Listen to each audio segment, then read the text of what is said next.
l'accueil, la tolérance, l'ouverture, la diversité des cultures, essayer de comprendre pourquoi l'autre pense comme il pense et pourquoi il y a des choses qui sont admises dans une société et qui sont très très bien, qui sont valorisées dans une société et qui vont être complètement dénigrées dans une autre.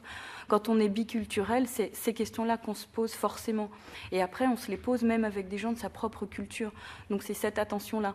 Et quand j'ai vu que ces principes-là de tolérance et d'ouverture étaient complètement bafoués et que les personnes qui étaient d'une autre culture, que ce soit aussi une autre culture de classe, les pauvres en fait, le problème des sans-papiers, c'est pas le problème des étrangers en France, c'est le problème des pauvres en France. Moi je suis une étrangère, je suis une fille d'immigrés, simplement j'ai toujours vécu dans le 16e, ça n'a jamais posé de problème, on était entre Saoudiens, Iraniens et vieille France, on s'entendait très très bien. La seule échelle entre nous, c'était qui avait le plus d'argent, c'était tout. Donc le fait que des sans-papiers commencent à dire attendez stop, là nous ça va plus du tout, on en meurt de votre société, moi ça m'a forcé à prendre conscience de mon égoïsme, de la chance que je pouvais avoir, mais aussi que cette chance-là, je tenais absolument pas à la gâcher. Ok, je suis dans la partie la plus privilégiée du monde, j'ai été éduquée. Est-ce que je m'assieds dessus? Est-ce que je baille aux corneilles en attendant ma mort? Ou est-ce que s'il y a quelque chose qui m'intéresse, est-ce que je ne vais pas faire l'effort de sortir de chez moi pour aller rencontrer des gens qui ne seront pas forcément du même avis que moi? Donc encore une fois, c'est cette question de se battre avec soi-même sur cette fameuse barricade et savoir quelles sont ses limites, mais quelles sont ses envies aussi, et peut-être aussi savoir demander de l'aide aux autres pour qu'ils nous aident aussi à franchir ces fameuses barricades.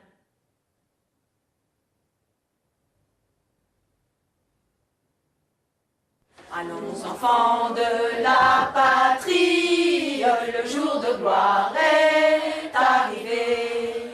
Contre nous de la tyrannie, l'étendard sanglant est levé.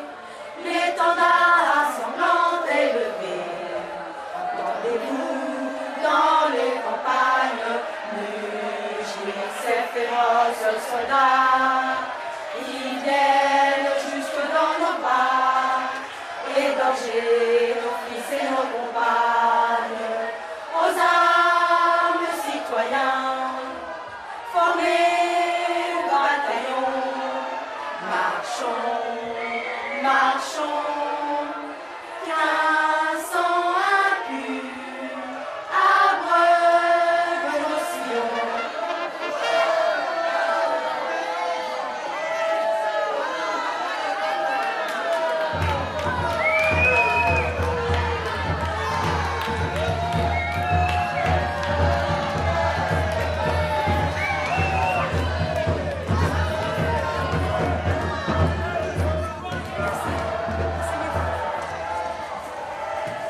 Alors aujourd'hui les enfants, nous avions prévu de faire un cours d'histoire et il n'aura pas lieu.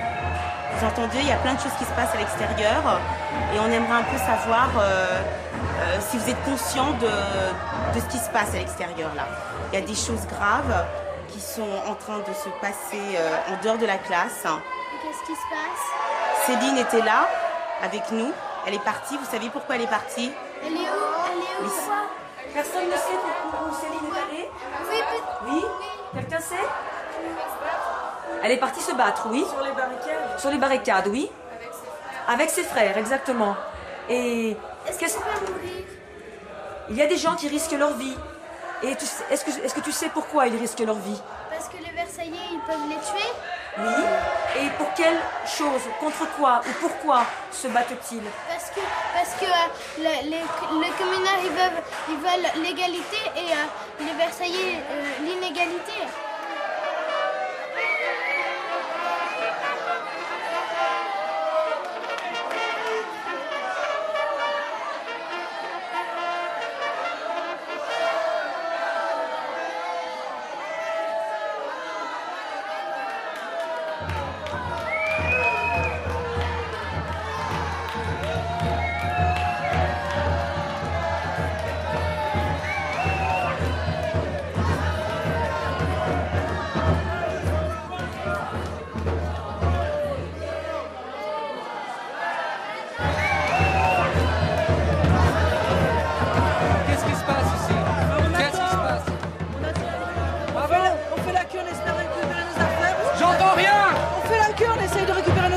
nous a dit qu'on pouvait là récupérer nos affaires, on espère qu'elle ne veut pas nous les donner parce que... Comment c'est ce que vous voulez pas donner les affaires? Il y a déjà eu un décret qui est passé.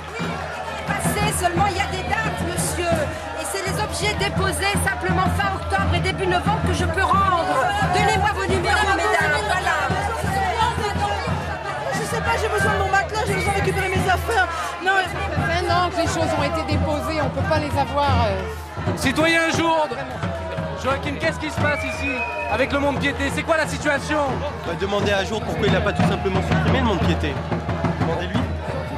On ne peut pas supprimer le mont-de-piété. Pourquoi? Parce qu'il a une utilité. C'est grâce au mont-de-piété qu'il n'y a pas des prêts usuriers qui sont Et faits. pourquoi on ne peut pas rendre au moins les affaires aux gens? Ils en ont besoin pour les barricades au moins. Ils vont récupérer leurs objets, je suis désolé, il y a 800 000 objets qui doivent être rendus, il y a 3 bureaux, 3 magasins, on ne peut pas en rendre plus de 4 000 par jour et il faut bien trouver une méthode, voilà, c'est un problème de méthode, je comprends bien votre énervement. Ce mont-de-piété un jour? Mais certainement qu'on remplacera le mont-de-piété un jour, le problème c'est que pour le moment, la priorité c'est défendre Paris et le ravitailler, voilà, alors on ne peut pas imaginer d'un coup une institution qui puisse remplacer le mont-de-piété, c'est-à-dire éviter l'usure, reverser ses bénéfices à l'assistance publique et donc aux hôpitaux et en plus rémunérer une épargne populaire. Non mais laissez-moi finir parce que c'est quand même important de dire que l'argent du mont-de-piété il tombe pas du ciel et il permet de rémunérer l'argent de gens qui sont laborieux et qui économisent de toutes petites sommes au cas où l'avenir sera difficile. La pauvreté qui entretient la pauvreté.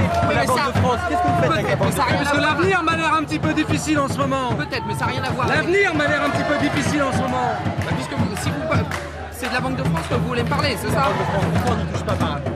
Pourquoi on n'y touche pas? Parce qu'à la Banque de France, il n'y a presque rien. Pratiquement tout l'argent a été évacué pendant le siège, on sait très bien, pardon. Et d'autre part, c'est pas pour les quelques millions qu'il y a dedans que la commune devrait prendre le risque de voir s'effondrer le cours de la monnaie et le système d'escompte parisien et français. Marion, tu veux donner un exemple d'inégalité ou d'égalité? Il y a souvent les gens riches, ils ont le droit de faire des choses que les gens pauvres n'ont pas le droit de faire. Oui. Est-ce que tu trouves ça normal? Par exemple, veux-tu donner un exemple, toi? Ils ont beaucoup de privilèges. Oui. Par exemple, peux-tu citer un privilège? Ou quelqu'un d'autre? Peux-tu citer un privilège? Oui. Dis-nous. Les riches payent des impôts, payent pas d'impôts alors que Oui. les pauvres en payent. Oui. Est-ce que l'école ici, est-ce que vous savez qui paye l'école ici? Oui, c'est l'État. Cette nouvelle école. C'est l'État. L'État paye l'école, oui. Est-ce que vous savez pourquoi on est ici, on est dans cette école aujourd'hui? Pour apprendre à lire et à écrire. Oui. Ce qui Mais- passe dehors, nous enseigner. Oui, Camille. Ouais. Pour être protégé. Oui, Mélanie. Oui, l'histoire.